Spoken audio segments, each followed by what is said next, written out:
आया असली स्वाद। अब आया स्वाद। जब स्वाद के पड़े हो लाले तो MDH का चंकी चाट मसाला डालें। MDH का Chunky chaat masala. MDH। Iran will never rebuild its nuclear. From there, absolutely not. That place is under rock.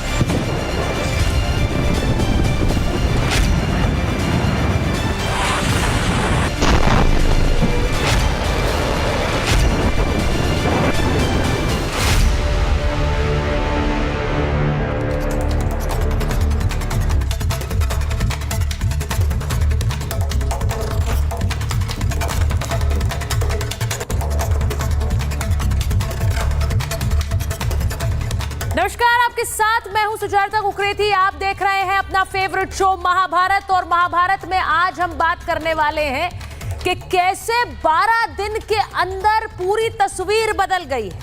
12 दिन ईरान और इजराइल की जंग चली, भीषण हमले हुए, ईरान और इजराइल एक दूसरे पर कहर बनकर टूटे, तबाही की तस्वीर आ रही थी। और अचानक रात में डोनाल्ड ट्रंप ने सीज फायर का ऐलान कर दिया। अब सब हैरान रह गए। सीज फायर, जिससे पहले अमेरिका ने ईरान पर बम बरसाए थे, ईरान के परमाणु ठिकाने ध्वस्त किए थे। 12 दिन चले इस युद्ध में आखिर जीत किसकी हुई? आज महाभारत में सवाल कर रही हूं क्योंकि खबरें लगातार वहां से आ रही हैं, लगातार अमेरिका से भी आ रही है, ईरान से भी और इजराइल से भी। दुनिया भर में इन 12 दिनों में हड़कंप मचा रहा, शेयर बाजार पर असर पड़ा, तेल के दाम को लेकर एक हाहाकार आपने देखा, दुनिया भर में चलने वाली कई फ्लाइट्स कैंसिल हुई, एयर स्पेस बंद हुई। और इन 12 दिनों में जीत किसकी हुई? आज आपको बताती हूं कि देर रात डोनाल्ड ट्रंप का एक बयान आया। अब आप समझिए उस बयान में क्या था। उन्होंने कहा कि मैंने ईरान और इजराइल के बीच सीज फायर करा दी। डोनाल्ड ट्रंप ने सीज फायर का ऐलान कर दिया, लेकिन उसके बाद भी हमले जारी हैं। अब आप सोचिए, डोनाल्ड ट्रंप कह रहे हैं मैंने सीज फायर कराया। ये बयान आपको सुना हुआ लग रहा है, इससे पहले भी वो ये बयान दे चुके हैं, भारत और पाकिस्तान के संदर्भ में दे चुके हैं, कई और देशों में शांति की बात वो खुद करते रहे हैं। डोनाल्ड ट्रंप का ऐसा बयान, इस पर कितना भरोसा किया जाए, आज महाभारत में पूछ रही। इसी के साथ साथ इजराइल क्या कह रहा है? नेतन्याहू कह रहे हैं कि अपना लक्ष्य इजराइल ने हासिल कर लिया है, हमने ईरान के परमाणु ठिकाने ध्वस्त कर दिए हैं, हमने अपना स्पष्ट संदेश ईरान को दे दिया है। अब हमें आगे सीज फायर का अगर पालन करना है तो वो एक ही शर्त पर होगा कि ईरान अपनी हद में रहे। ये इजराइल की तरफ से बयान आ गया। लेकिन वहीं ईरान क्या कह रहा है वो भी आपको बता देती हूं। ईरान का कहना है कि देश कभी सरेंडर नहीं करेगा, हम पर हमला तो हम 2 करेंगे, 2 हमले हम पर तो हम 4 करेंगे। तो ईरान भी पीछे हटने को तैयार नहीं, और वो कह रहा है अभी भी बंदूक पर ट्रिगर पर हाथ हमने रखा हुआ है, अगर किसी तरह का कोई हमला हम पर होता है तो हम हमला करेंगे। ये 3 पक्ष तो आपने देख लिए हैं, लेकिन आप सोचिए इसके बाद भी हमले हो रहे हैं, इसके बाद भी ईरान इजराइल रुक नहीं रहा है। मैं आपको सबसे पहले पूरी एक टाइमलाइन बताती हूं, क्योंकि कल देर रात आपने अमेरिका में अमेरिकी बेसिस पर हमला भी देखा है। मैं आपको बताती हूं कि ट्रंप ने कैसे देर रात सीज फायर का ऐलान कर दिया था। उन्होंने कहा दोनों देशों में सीज फायर हो गया है, लेकिन सीज फायर के ऐलान के बाद ही हमला हो गया। यह भी हुआ, सीज फायर होने के 1 घंटे बाद ही अटैक हो गया। ईरान ने इजराइल पर मिसाइलें दाग दी और ईरान ने बैलिस्टिक मिसाइल्स लॉन्च की। अब यह सीज फायर होने के बाद हो रहा है। तेल अवीव और दूसरे इलाकों में सायरन बजने लग गए। इजराइल में हड़कंप मच गया। हमले के बाद बंकर में छिपे इजरायली लोग, उन्हें कहा गया आप बंकर में छिप जाइए, ईरान हमला कर रहा है। इसी के साथ साथ आईडीएफ ने मिसाइल हमले की पुष्टि की और फिर उन्होंने भी पलटवार किया। अब ईरान के साथ सीज फायर पर नेतन्याहू ने स्पष्ट संदेश दिया है कि सीज फायर का उल्लंघन हम बर्दाश्त नहीं करेंगे। अगर सीज फायर का उल्लंघन हो रहा है तो हम भी बम बरसाएंगे। और ईरान पर उन्होंने वही किया। ईरान पर बीती रात 100 बम इजराइल ने गिरा दिए। पश्चिमी ईरान में कई मिसाइल लॉन्चर्स उन्होंने ध्वस्त कर दिए। ईरान इजराइल में दोनों ही देशों में इस वक्त जंगी सायरन बज रहे हैं। तो ऐसे में सवाल यह है कि सीज फायर कहां हुआ, किसने सीज फायर किया? 12 दिनों के बाद अगर ये जंग रोकने का दावा डोनाल्ड ट्रंप कर रहे हैं तो उनके दावे पर आप भरोसा करेंगे क्या? उनके ऐसे कई दावे हैं जिन पर उन्होंने यू टर्न लिया है। और क्या डोनाल्ड ट्रंप सीज फायर की बात इसलिए कर रहे हैं कि इजराइल अपना हथियारों का बेड़ा बढ़ा सके? इसलिए भी कर रहे हैं कि ईरान में खमनई बंकर से बाहर आ सके? ये सब भी क्या डोनाल्ड ट्रंप का एक और ब्लफ है? क्योंकि अब डोनाल्ड ट्रंप पर भरोसा नहीं कर रही है दुनिया। एक रिपोर्ट आप देख लीजिए, उसके बाद मेरे मेहमान मेरे साथ जुड़ेंगे। महाभारत की शुरुआत।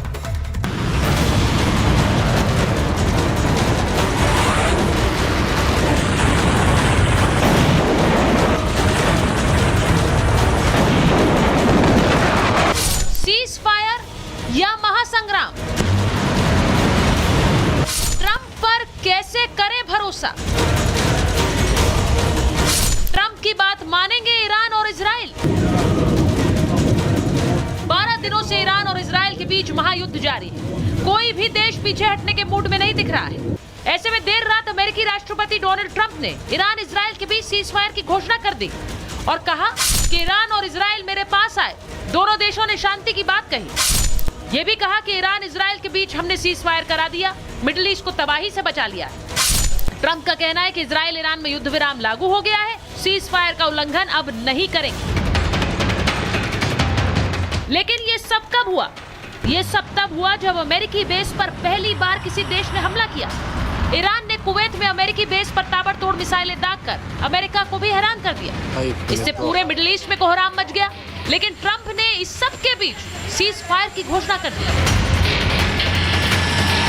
ट्रंप ने सीज फायर की घोषणा तो कर दी, लेकिन कुछ ही घंटों में ट्रंप का सीज फायर का दावा फेल हो गया। ईरान ने इजराइल पर बैलिस्टिक मिसाइलें बरसा दी, जिसमें 6 से ज्यादा लोगों की मौत की खबर भी सामने आई। ईरानी हमले के बाद इजरायली लोग बंकर में छिप गए ताकि अपनी जान बचा सकें। ईरान के हमले के जवाब में इजराइल ने भी ईरान के कई शहरों में हमला किया। इजराइल ने दावा किया कि ईरान पर बीती रात 100 से ज्यादा बम गिराए गए। इतना ही नहीं, इजराइल ने ईरान के एक और परमाणु वैज्ञानिक को मार गिराया। ईरान और इजराइल दोनों ही रुकने के मूड में नहीं लग रहे हैं। ईरान के साथ सीज फायर और हमले के बाद नेतन्याहू का बयान सामने आया है। जंग में इजराइल का मकसद पूरा हुआ है। ईरानी परमाणु खतरे को दूर करने का लक्ष्य हमने हासिल किया है। ईरानी बैलिस्टिक मिसाइल के खतरे को खत्म कर दिया। इजराइल की चेतावनी के बाद ईरान के सुप्रीम लीडर खमनई ने सोशल मीडिया प्लेटफॉर्म एक्स पर पोस्ट किया। ईरानी लोगों ने दिखा दिया है कि उन्हें तानाशाहों की धमकियों से कोई डर नहीं लगता। ईरानी लोग कभी भी सरेंडर नहीं करेंगे। साथ ही ईरान की सिक्योरिटी काउंसिल का बयान आया कि दुश्मन पर जरा भी भरोसा नहीं किया जा सकता, हमारी उंगली ट्रिगर पर। ट्रंप के सीज फायर के बयान के बाद भी न तो ईरान और न ही इजराइल रुकने का नाम ले रहे हैं। ईरान ने तो अमेरिकी बेस को ही टारगेट कर दिया। तो अब ऐसे में सवाल ये कि अमेरिकी बेस पर हमले के बाद भी चुप कैसे है ट्रंप? क्या ट्रंप ने ईरान के सामने सरेंडर कर दिया है या ये ट्रंप का कोई नया पैतरा है?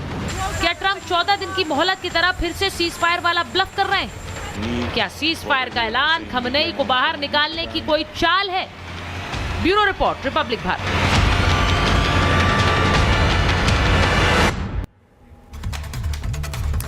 और मैं आपको एक बात बता दूं कि राष्ट्रपति डोनाल्ड ट्रंप जब रात को कहते हैं सीज फायर हुआ, उस सीज फायर से ठीक पहले अमेरिकन बेसिस पर कतर के अंदर हमले हुए थे। अब सवाल ये पूछे जा रहे हैं कि ऐसा कैसे है कि अमेरिकी बेसिस पर हमला कर रहा है ईरान और डोनाल्ड ट्रंप आकर कह रहे सीज फायर, सीज फायर। अब लोग बहुत हैरान हैं, डोनाल्ड ट्रंप क्या सोच रहे हैं? उनको अमेरिकी बेसिस पर हमले की भी उसका कोई रिएक्शन नहीं देना चाह रहे। वो सीज फायर की बात कर रहे हैं। क्या ये नोबेल प्राइज वाला ऑब्सेशन है या फिर दूसरी तरफ इस पर भरोसा नहीं किया जा सकता है? मैं जरा आपको बताऊं कि सीज फायर उल्लंघन पर डोनाल्ड ट्रंप ने क्या बोला है, क्योंकि डोनाल्ड ट्रंप सीज फायर कह रहे हैं लेकिन दोनों देश सुन रहे हैं क्या? इजराइल ईरान ने सीज फायर तोड़ दिया।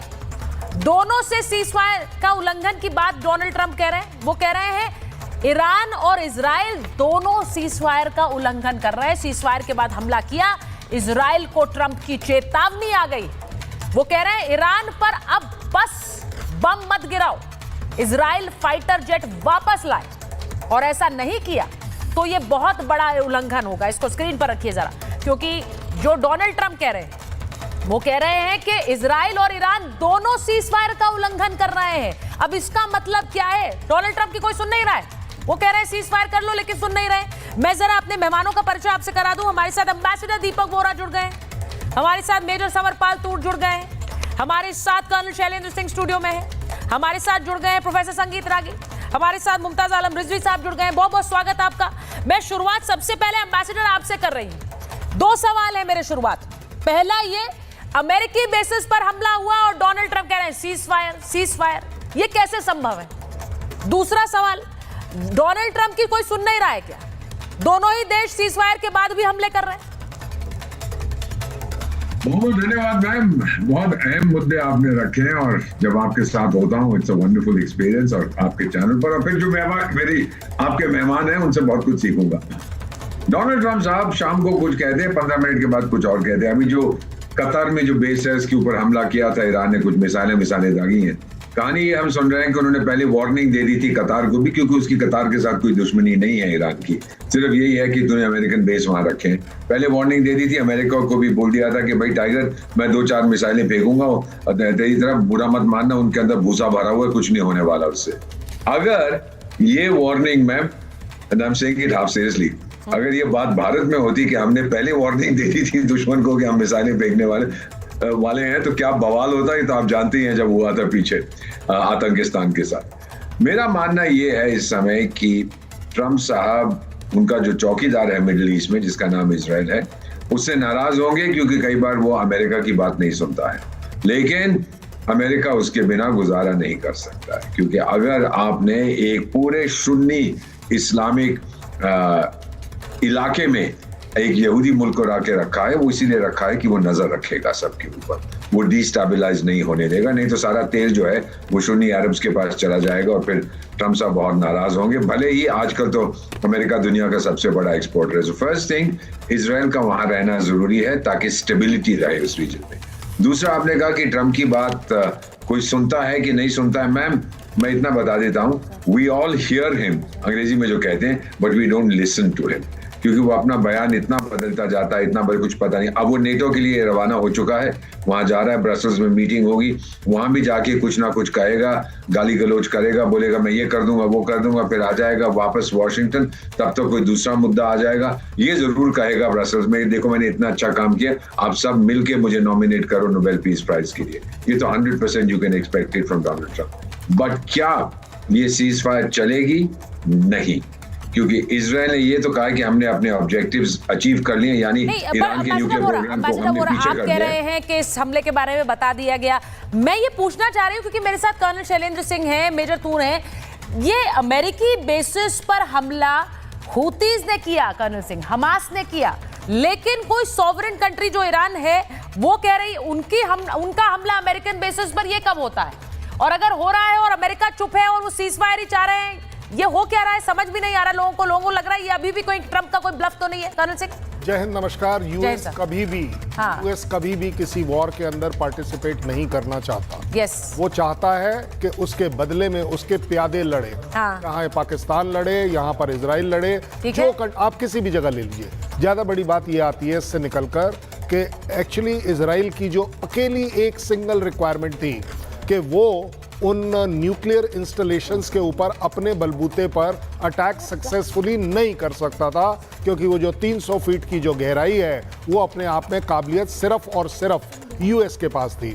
मुझे लगता है कि यूएस ने जो एक सिंगल पॉइंट ऑब्जेक्टिव तब तक रखा, वो सिर्फ ये रखा था कि यस, मैं आपके लिए ये काम कर देता हूं, क्योंकि इसका थ्रेट मेरे लिए भी उतना ही है, यूएस के लिए एक्चुअली ज्यादा है। अगर न्यूक्लियर बॉम्ब कल बनता है तो गारंटेड यूएस और इजराइल के लिए ही बनेगा, वही इस्तेमाल हो गया। अब आगे बात, वो जो 2 सप्ताह वाली जो उन्होंने टाइम दिया था, मैं इसे कहता हूं, हमारे आर्मी लैंग्वेज में इसे बोलते हैं स्ट्रैटेजिक डिसेप्शन। और उन्होंने वो स्ट्रैटेजिक डिसेप्शन अपनी फौज के एडवाइजर्स के कहने पर किया होगा। अब आ गई उनकी जो रिलायबिलिटी वाली बात कि वो क्या बोलते हैं और क्या याद रखते हैं, क्या उन्होंने तो बोल दिया तुलसी गबाड़ को कुछ पता ही नहीं है। एक्चुअली होता क्या है, इसको हम बोलते हैं सेलेक्टिव एमनीसिया, जो उनको बार बार होता है। वो जब बोल रहे होते हैं उतनी देर में शायद भूल जाते हैं कि मैंने पिछली वाली लाइन कौन सी बोली थी, क्योंकि उन्हें ये याद नहीं रहता कि वो एक जिम्मेदार पद पर है जब कुछ बोल रहे हैं। तो इसीलिए आजकल मैं बोलता हूं कि आज के बाद जब भी कहीं सीज फायर ट्रंप द्वारा हो, उसके साथ ब्रैकेट में लिखा होना चाहिए Nobel peace prize cease fire. उसका नाम ही होना चाहिए ये। नहीं, ये आप बिल्कुल सही कह रहे हैं, क्योंकि उन्होंने तो पूरी लिस्ट गिरा दी थी अपने सोशल मीडिया अकाउंट पर कि मैंने तो इतने लोगों के बीच में शांति कराई है, लेकिन कोई कुछ हो नहीं रहा है। अफगानिस्तान में क्यों नहीं कराई, और वियतनाम में क्यों नहीं कराई, और इराक में क्या किया? नहीं, यूक्रेन में क्यों नहीं कराई, बिल्कुल हमास सही, के साथ क्यों नहीं कराई? बिल्कुल वाजिब है। लेकिन ये सवाल हो गई, ये उसका सवाल क्रेडिट उन पर ज्यादा जाता है जो कि डोनाल्ड ट्रंप पर इतना भरोसा करते आए कि ये कह रहे थे कि डोनाल्ड ट्रंप ने कहा कि सीज फायर कराया, हमने तो कुछ नहीं किया ऑपरेशन सिंदूर के दौरान।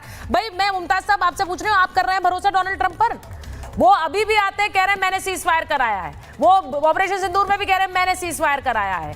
ईरान भरोसा कर रहा है उनके सीज फायर पर, कौन भरोसा कर रहा है? आप लोग कर रहे थे बहुत भरोसा सीज फायर पर कि वो जो बयान देते हैं बहुत सही देते हैं, भारत ने घुटने टेक दिए। नहीं, देखिए ऐसा बिल्कुल नहीं है। हाँ। और अब तो लग रहा है कि जैसे डोनाल्ड ट्रंप की चाबी या लगाम जो है वो नेतन्याहू के हाथ में है। अच्छा। डोनाल्ड ट्रंप चाहते तो हैं कि सीज फायर हो जाए, और आपको याद होगा कि हमास के मामले में भी सीज फायर हुआ था, आपको याद होगा। और चूंकि डोनाल्ड ट्रंप ने इलेक्शन के दौरान ये बात कही थी कि शपथ लेने से पहले सीज फायर हो जाएगा, और उन्होंने शपथ लेने से 2 दिन पहले वहां पे सीज फायर करा दिया था। लेकिन उसके बाद फिर हमने देखा कि उस सीज फायर को तोड़ा, किसने तोड़ा? इजराइल ने। और बिल क्लिंटन का जो बयान आया है उसको ज़रूर जहन में रखिएगा।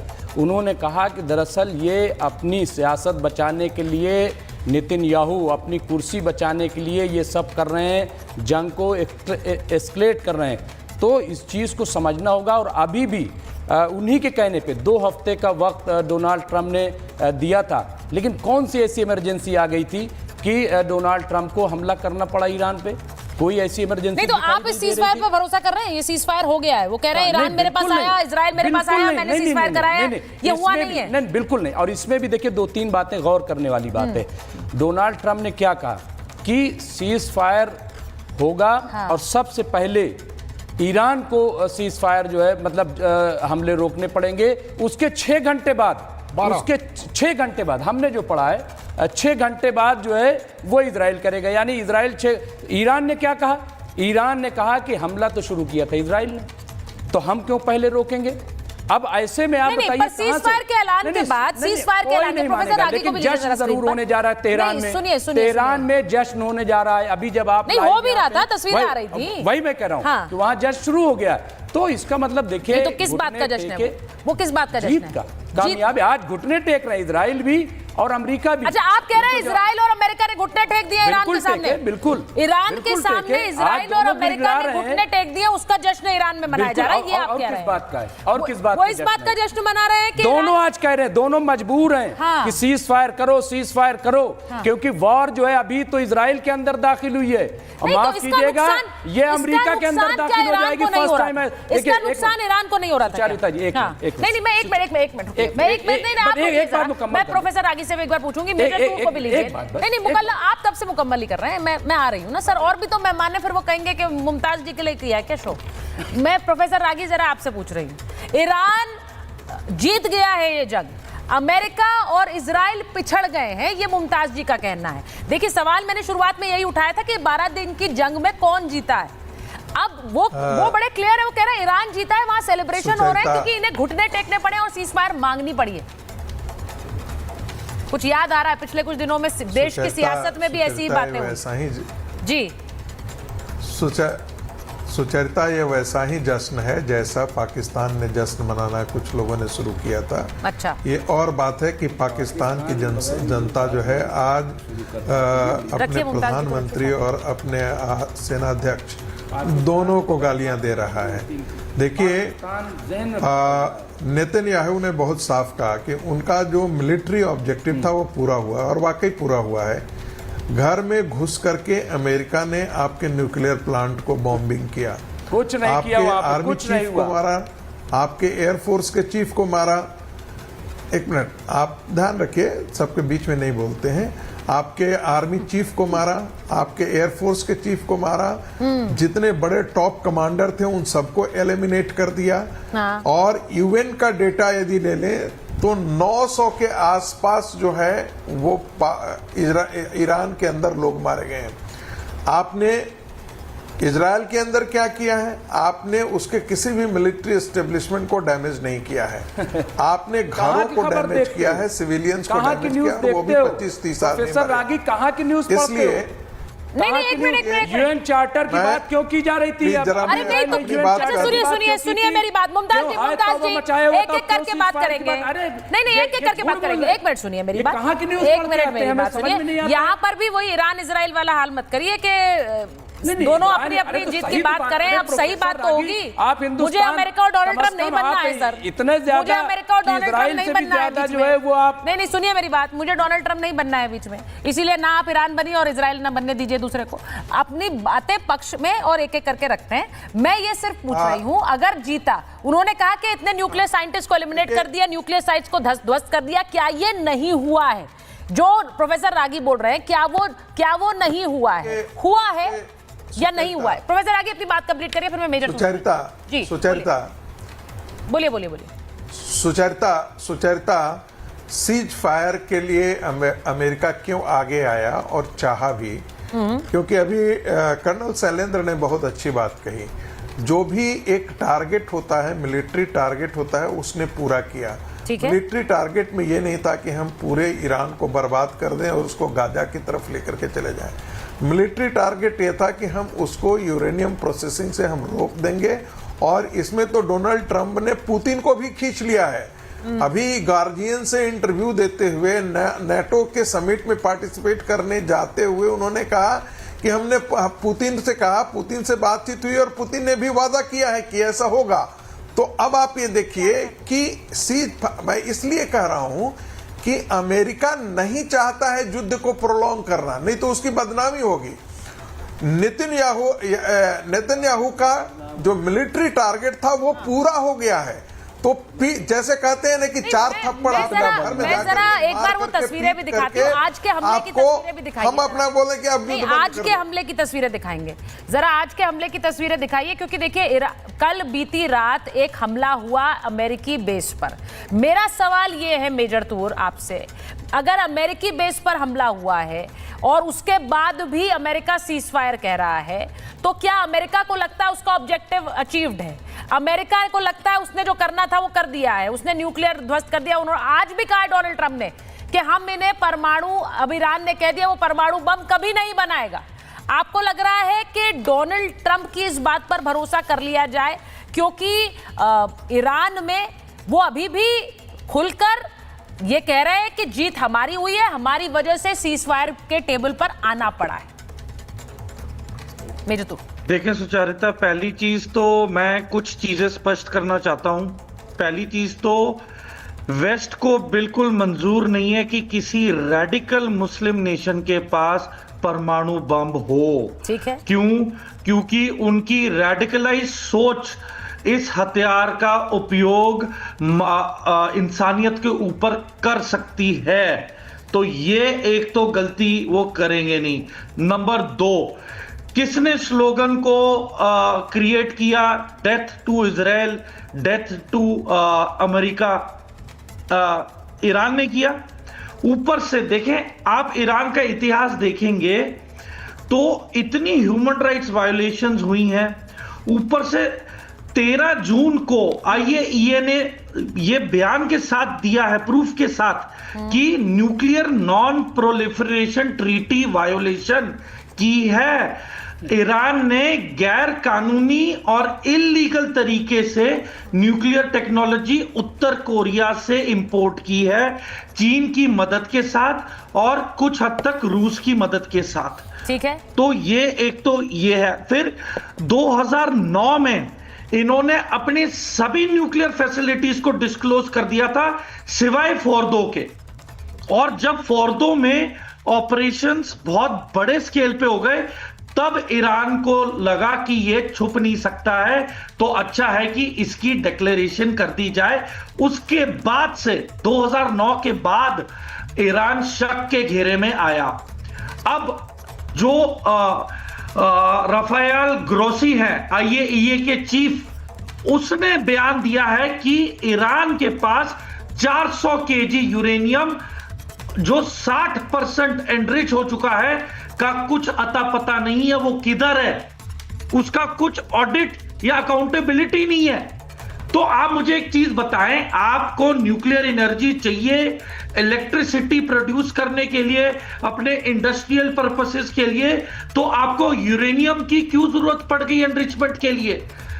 यूरेनियम एनरिचमेंट 60% आप कर सकते हैं सिर्फ बिजली के लिए, और फिर आप देखिए मैं मेजर तूर आज मेरा सवाल ये है कि इस जंग को जीता किसने है? 12 दिन तक ये जंग हुई है। मुमताज जी खुलकर पक्ष ले रहे हैं कि ये जंग ईरान ने जीती। आपका पक्ष, कौन जीता है ये जंग?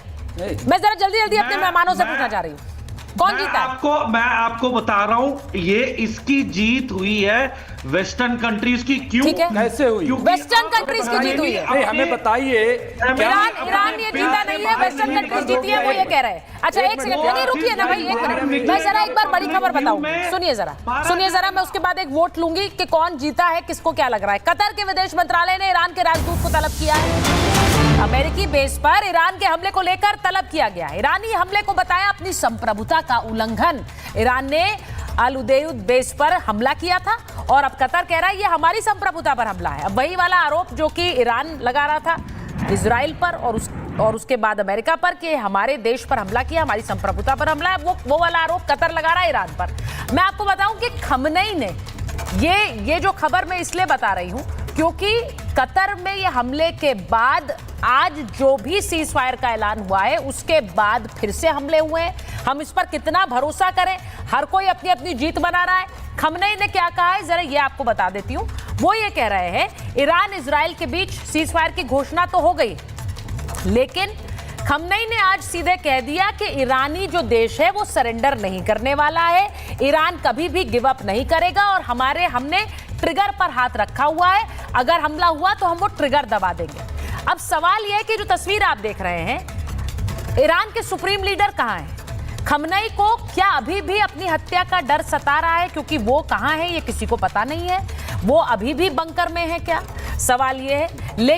लेकिन वो अपने देश को एक नेतृत्व दे रहे हैं और वो कह रहे हैं कि तानाशाहों की धमकियों के आगे हम नहीं झुकने वाले, ईरान कभी भी सरेंडर नहीं करेगा। अब इसको जरा प्लीज स्क्रीन पर रखिए। दुश्मन पर जरा भी भरोसा नहीं है हमें, ये खमनेई कह रहे हैं। अब मुझे जरा बताइए, मैं जल्दी से एक वोट लेना चाह रही हूं, इस जंग में किसकी जीत हुई है? मैं उस पर एनालिसिस बाद में चाहती हूँ। कर्नल सिंह, आपको क्या लग रहा है कौन जीता है? देखिए, सबसे बड़ी बात है ईरान जीत गया। ठीक है, मैं आपको गिनती गिना रहा हूं जो प्रूफ मांगा जा रहा है एज यूजुअल। किस पर जीता?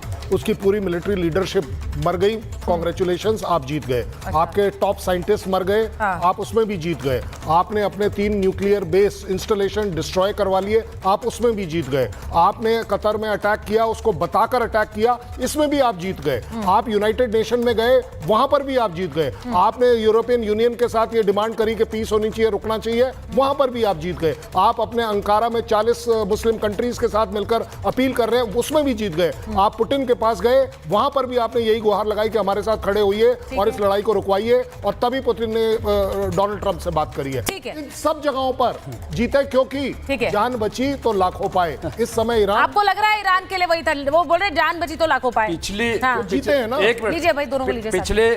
पिछले 75 साल में पहली बार हुआ है कि इजराइल के अंदर वॉर दाखिल हुई। इजराइल में जितना वॉर हुआ इससे पहले कभी नहीं हुआ। क्या ये जीत नहीं? जो सुपर पावर, जो आयरन डोम का बात कर रहे थे, थॉट की बात कर रहे थे, एरो 3 एरो 2 सब कहां गया? सब ध्वस्त हुआ। क्या अटैक वहां नहीं हुआ? नंबर 1। नंबर 2 ये कि आप ये बताइए, ये अमेरिका जो है वो क्या खुल के साथ में नहीं है? पहली बार ऐसा हुआ कि अमेरिका को इजराइल को बचाने के लिए कूदना पड़ा।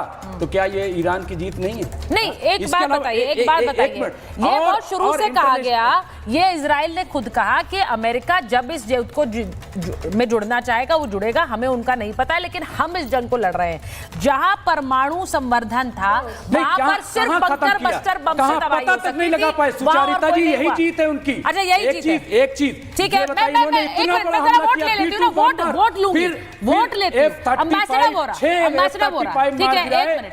ये पहली बार दुनिया में नंबर 1 पर इस वक्त ईरान है। क्या ये उसकी जीत नहीं? जिसको ये समझा जा रहा था कि ईरान तो कुछ भी नहीं है, मैं आपकी बात ईरान तो कुछ भी नहीं है। ये समय अब है ही नहीं वो, ये अब समय दुनिया में एम्बेसडर वोरा मुझे लगता है वो समय ही नहीं है जब हम ये मान सकें कि दो देश आमने सामने की लड़ाई लड़ेंगे और एक कोई पूरी तरह उस जंग को जीत पाएगा। ये अब वो समय रहा ही नहीं है शायद, क्योंकि जिस तरह के हथियार आ गए हैं, जिस तरह की टेक्नोलॉजी आ गई और जिस तरह का एक जियोपॉलिटिक्स हम देख रहे हैं, अब यहाँ कहना होगा। लेकिन मैं एक चीज जरूर पूछ सकती हूँ, इसमें ट्रंप की जीत है कि नहीं है? वो तो अपनी मॉरल विक्ट्री और अपना नोबेल ही देखे जा रहे हैं। मैम, आप जो वोटिंग कर रही थी, अगर अमेरिका हमला करता है वानुआटो के ऊपर जिसकी पूरी पॉपुलेशन 20,000 की है, तो कौन जीतेगा मैम? नो ब्रेनर, साफ स्पष्ट है कौन इसको जीता। कर्नल साहब ने कितनी अच्छी तरह समझाया। और जो आपके दूसरे मेहमान यहाँ पर हैं, उनको बता देना चाहता हूँ सर, थोड़ा इतिहास अपना सही कर लीजिए। 48 में जब इजराइल की स्थापना हुई, अरब देश घुस गए थे इजराइल के अंदर उनको मारने के लिए। 67 में पहला हमला अरब देशों ने किया था, 73 में अरब देशों ने किया था। इजराइल में बहुत अंदर चले गए थे। हमास ने क्या किया था सर? उसके बाद आप जानते हैं कितने आतंकी हमले होते रहे इजराइल पर सर। थोड़ा सा अपना इतिहास को आप सही कर लीजिएगा। आपके जज्बात मैं समझता हूँ, लेकिन हकीकत जज्बात नहीं होती सर। Reality is reality. मैं तो रहा हूँ उस एरिया में। सो मैम, कौन जीता है ये जंग? इजराइल जीता है। इजराइल जीता है। ईरान में दूसरी तरफ वहां सेलिब्रेशंस हो रहे हैं। मुमताज साहब कह रहे हैं कि ईरान ने जो एक जिगरा दिखाया है अमेरिका और इजराइल जैसे देशों के सामने, इजराइल अकेला ये जंग जीत नहीं पा रहा है, अमेरिका को आना पड़ा। मैं एक बार बता दूं, ठीक है, एक सेकंड। जमीर अब्बास जाफरी साहब जुड़े हैं हमारे साथ। वो प्रोफेसर हैं अल मुस्तफा इंटरनेशनल यूनिवर्सिटी में ईरान में। मैं जमीर साहब, स्वागत है आपका रिपब्लिक पे। मैं आपसे ये पूछ रही हूँ, पहले तो मुझे ये बताइए कि सीज फायर का ऐलान डोनाल्ड ट्रंप करते हैं, आप अमेरिका पर भरोसा करते हैं? आपको लगता है ये सीज फायर अमल में आ गया, अब हमला नहीं होगा, ये जंग खत्म हो चुकी है? शुक्रिया बहुत बहुत। और सबसे पहले तो ये कि ये जो ऑफिशियल ईरान का स्टेटमेंट है वो हमें जानना चाहिए कि ईरान में जो शूरे अमनियती मिली, यहाँ की जो गार्डियन काउंसिल है, उनका स्टेटमेंट क्या है? सबसे पहले तो ये कि सीज फायर की रिक्वेस्ट इजराइल की तरफ से आई थी, ईरान की तरफ से नहीं थी। यानी इजराइल घुटने पर आ गया था, इसलिए सीज फायर की रिक्वेस्ट करता है। Point number 1। पॉइंट नंबर 2 ये है कि जो ये सीज फायर का ऐलान होता है, ईरान ने सीज फायर का लफ्ज इस्तेमाल नहीं किया है, ऑफिशियली हॉल्ट का लफ्ज इस्तेमाल किया है कि सेसेशन में हॉल्ट हुआ है। सीज फायर एक नेक्स्ट स्टेज होता है। थर्ड क्वेश्चन ये है कि उसी स्टेटमेंट में क्लियरली लिखा हुआ है कि हम इजराइल पर और अमेरिका पर, दुश्मन पर भरोसा नहीं करते। इसके बारे में मैं आपको ये बता दूं कि लेबनान का सीज फायर जब हुआ है तो फ्रांस के टीवी ने ऑफिशियली इसको कोट किया है कि 82 टाइम्स इजराइल ने उस सीज फायर को तोड़ा है। तो इजराइल की हिस्ट्री रही है। अभी जब मैं आपसे बात कर रहा हूँ, 1 घंटा पहले भी तेहरान और माजंदरान में हमला हुआ है, जिसको डोनाल्ड ट्रंप ने कहा कि रोक दो। लेकिन इजराइल की हिस्ट्री ये है कि सीज फायर तोड़ना उनकी आदत है। इंसानों को मारना, जो ह्यूमन राइट्स वॉच हैं, एमनेस्टी इंटरनेशनल हैं, वो उन्हें कहते हैं कि ये जेनोसाइडल कंट्री हैं, ये नस्ल कुशी कर रहे हैं। उनके जो प्राइम मिनिस्टर हैं, उनके लिए इंटरनेशनल क्रिमिनल कोर्ट से अरेस्ट वारंट जारी हुआ है। तो ये सीज फायर जो है, वो जो सीज फायर के तौर पर पेश किया जा रहा है, आप ये कह रहे हैं आप इस पर भरोसा नहीं करते हैं? ये सीज फायर भरोसे लायक नहीं है? क्या मैं ये कह सकती हूँ कि ईरान इस पर भरोसा नहीं करेगा? ऑलरेडी टूट चुका है। इजराइल ने हमले किया और ईरान उसका जवाब देगा। सुबह भी पहले उन्होंने हमला किया, सीज फायर के ऐलान के बाद या हॉल्ट के बाद उन्होंने हमला किया, फिर ईरान ने जवाब दिया, फिर उन्होंने हमला किया। अब वो जवाब के लिए तैयार नहीं। अब जमीर साहब, मैं एक चीज आपसे पूछूंगी, क्योंकि यहाँ पर आपने एक बात बोली कि इजराइल के जो प्रधानमंत्री हैं उन पर बहुत सारे वॉर क्राइम के केसेस हैं और उनको जो उन्होंने जिस तरह से इजराइल ने हमले किए थे फिलिस्तीनियों पर और गाजा में, मैं आपसे पूछूंगी कि क्या इजराइल के लोग, देखिए मेरे साथ यहाँ बहुत सारे मेहमान हैं, मैं आपसे एक 1-to-1 बात कर रही हूँ, लेकिन बहुत से लोग जो ये सोचते हैं जमीर साहब कि इजराइल को लेकर ईरान का स्टैंड क्या रहा है, ईरान की रेजिम्स का स्टैंड क्या रहा है, यहूदियों को जीने का अधिकार नहीं है, इजराइल को इस नक्शे पर नहीं होना चाहिए, ये एक स्टैंड ईरान का रहा है। तो इजराइल क्यों अपने डिफेंस में हमले नहीं करेगा एक ऐसे देश पर जो कि वो कहता है कि परमाणु बना रहा है? जी सुचित्रा जी, पहले तो ये कि जो आपने बयान किया ये ऑफिशियल किसी का स्टेटमेंट नहीं है कि ईरान यहूदियों के खिलाफ है। जैसा कि मैंने एक बार आपसे कहा था, या शायद यहाँ नहीं, तो ईरान में इस वक्त जो यहूदी पूरे वेस्ट एशिया में है, मिडिल ईस्ट में है, इजराइल के बाद सबसे ज्यादा यहूदी ईरान में है। और ईरान में मिनिस्टर ऑफ पार्लियामेंट भी यहूदी हैं, यहाँ पर सिनेगॉग भी हैं, यहाँ पर उनकी इबादतें भी होती हैं, यहाँ पर उनके चीफ रब्बाई भी हैं। ये सरासर झूठ बात है। अब सुनिए दूसरा सवाल आपका कि इजराइल के खात्मे के बारे में ईरान क्यों कहता है। तो देखिए, मैं आपको ये बता दूं कि जो महात्मा गांधी का स्टैंड था, जब महात्मा गांधी से इजराइल के अस्तित्व के बारे में पूछा गया तो महात्मा गांधी ने क्या कहा था। महात्मा गांधी ने इजराइल के अस्तित्व को कबूल करने से मना कर दिया था। नेल्सन मंडेला ने इजराइल के अस्तित्व को कबूल करने से मना कर दिया था। पर आज आप ऐसा कर सकते हैं क्या जमीर साहब? मैं आज आपसे पूछूंगी, आप आज ऐसा कर सकते हैं जब दुनिया के सारे देश इजराइल का अस्तित्व मानते हैं? शायद बहुत ही कम होंगे जो इजराइल का नहीं, ईरान भी मानता है कि वो एक स्टेट है, वो एक कंट्री है। तो आज हम ये कहें कि हम उसका अस्तित्व नहीं मानते हैं, क्या ये सही होगा? और क्या ये अपने आप में युद्ध की चिंगारी फिर से नहीं भड़काएगा? देखिए, ये युद्ध की बात नहीं है, ये आपके नैतिकता की बात है कि हिंदुस्तान क्योंकि एक ऐसा मुल्क है जिसके ऊपर ब्रिटिश ने कब्जा किया था। 1938 में यूनाइटेड नेशन से पहले लीग ऑफ नेशन हुआ करता था। उस जमाने में इंडिया को ब्रिटिश कॉलोनी कहा जाता था और वो रजिस्टर्ड था दुनिया में एज अ ब्रिटिश कॉलोनी। तो क्या हम इंडिया वाले उस वक्त ये कहते थे कि हम क्योंकि लीग ऑफ नेशन ने मान लिया है तो हम भी मान लेंगे कि भाई हम ब्रिटिश कॉलोनी है? नहीं। तो आप नहीं मानेंगे इजराइल? ऑक्यूपाइंग फोर्स है, आप नहीं मानेंगे इजराइल? हम क्या, हर आजाद इंसान को जो ये बात मानता है कि किसी मुल्क के ऊपर किसी और का कब्जा नहीं होना चाहिए। पर जमीर साहब, ईरान ने तो खुद मान्यता दी इजराइल को। ईरान ने तो खुद इजराइल को मान्यता दी। कहाँ मान्यता दी है? तो आज के समय में ये कहना कितना सही होगा? कहाँ मान्यता दी? नहीं दी क्या? ईरान ने इजराइल को मान्यता नहीं दी बतौर देश? नहीं, ईरान आपकी जो मौजूदा रेजीम ईरान में है, उससे पहले की जो रेजीम थी उसने क्या ईरान के साथ रिश्ते, उसने क्या इजराइल के साथ रिश्ते कायम नहीं किए थे? ये तो इतिहास है ईरान इजराइल का। जमीर साहब, इसे कैसे झुठला सकते हैं आप? मैं जवाब दूं? जी बोलिए ना प्लीज। मैं जवाब दूं सुचित्रा जी? बिल्कुल, प्लीज बोले। देखिए, 1979 में ईरान में रेवोल्यूशन आया। उससे पहले यहाँ पर अमेरिकन पपेट गवर्नमेंट थी। जो गवर्नमेंट यहाँ थी वो एक बादशाह था, वो जो अमेरिका का गुलाम था। जो अमेरिका, ये वही गवर्नमेंट है जिसने पाकिस्तान को एक्सेप्ट किया था सबसे पहले। तो ये गवर्नमेंट वो थी जिसके खिलाफ ईरान की आवाम ने इनकलाब लाया है, रेवोल्यूशन लाया है। तो आप 1979 के पहले का कोई भी फैक्ट बयान करके आज के ईरान को आप कोई क्वेश्चन नहीं कर सकते, बिकॉज वो पूरा कॉन्सेप्ट ऑफ गवर्नमेंट चेंज हो गया है। जमीर साहब, मैं आपको एक बयान दे दूं, देखिए, महात्मा गांधी ने, मेरे को कंप्लीट करने दे। मैं जमीर साहब आपकी बात में मान रही हूँ, लेकिन इस पर थोड़ा सा एक रिएक्शन है, मैं अपने मेहमानों का लेना चाह रही हूँ, क्योंकि जो बात आपने कही है उस पर मुझे नहीं लगता है कि मुझे 30 सेकेंड मैं इसलिए हाँ, बोलिए मैं कंप्लीट कर लूं। देखिए, ईरान का दृष्टिकोण क्या है ये आपको समझना चाहिए। ईरान नहीं चाहता यहूदियों को मार दिया जाए। ईरान ये चाहता है, जो आयतुल्लाह खामेनी ने स्पीच दी थी नैम की मीटिंग में, उस मीटिंग में इंडिया के प्रधानमंत्री मनमोहन सिंह भी बैठे हुए थे।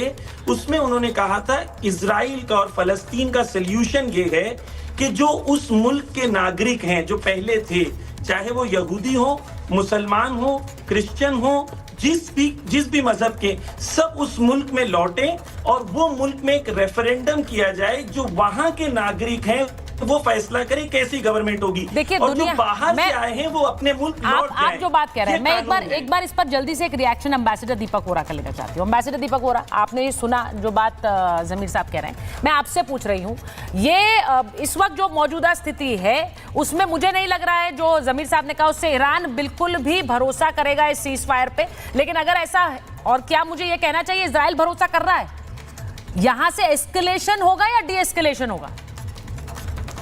अब मुझे लगता है मैम, अभी ये जंग चलेगी थोड़ी देर के लिए। ईरान को मार पड़ेगी।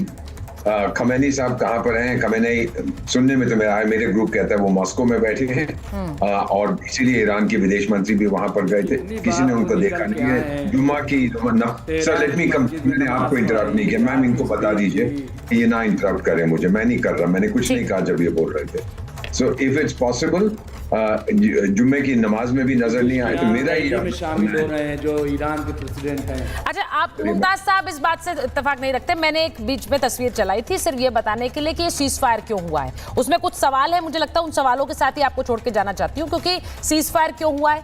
क्या उन्हें लग रहा है कि ये क्या डोनाल्ड ट्रंप का ब्लफ हो सकता है, 14 दिन वाले ब्लफ की तरह? इजराइल को समय चाहिए हथियार अपनी बेड़ा बढ़ाने के लिए। क्या ये भी समय हो सकता है कि वो चाहते हैं सीज फायर पर भरोसा करे ईरान और जो अयतुल्ला है वो बाहर आए? क्या ये भी एक सोच हो सकती है? ये जंग अभी खत्म होने वाली है या खत्म हो गई है, मुझे नहीं लगता इस पर कोई भी भरोसा अभी कर रहा है। मेरे पास समय इतना ही था, बहुत धन्यवाद।